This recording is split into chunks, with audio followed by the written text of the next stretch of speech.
Ito ngayon ang pinakamalaking huli namin. Dinig namin hanggang ano eh.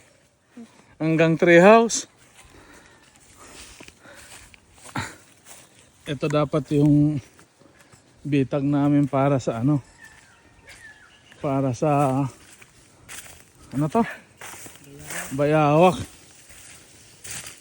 Dinig namin ang sigaw hanggang treehouse.